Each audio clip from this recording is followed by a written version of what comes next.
It's a sad new reality that all schools, offices, and public areas must face today, the possibility of a hostile intruder, and how to protect our children and ourselves when there is an active shooter in a building or a school. I think that we are, as a society, a lot more cognizant of a higher level of danger, a higher risk, greater exposure to risk in a school environment than I think we were previously. And that has necessitated the stationing or assignment of police officers to schools, primarily as a first line of defense. I think everyone has the same concern. What happens when an outside person impacts the school? It was never prevalent in the past. Now it is. It was a safety issue that the Hudson School District in Ohio not only talked about, but took decisive action. If we're facing a scenario where there's an intruder, it could be trying to come into the school or in the school. Communication is very important. It's essential that we're able to get into a lockdown position as quickly as possible in any of our buildings.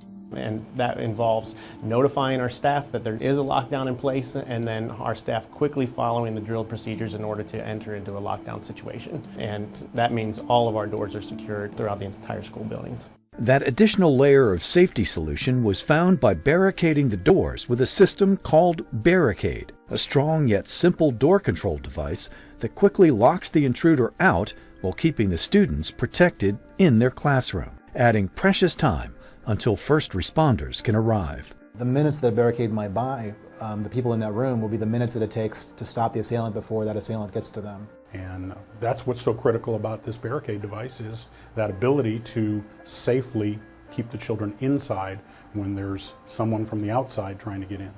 It is a device that people have intuitively know how to use. Slide it on the door and put the pin in the hole. That's all you have to do. We're comfortable with fire extinguishers, we're comfortable with an AED.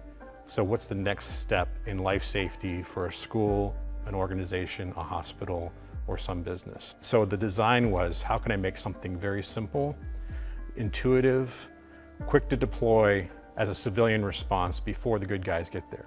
Even if they're here in 2 minutes, that's a long 2 minutes if something bad is happening.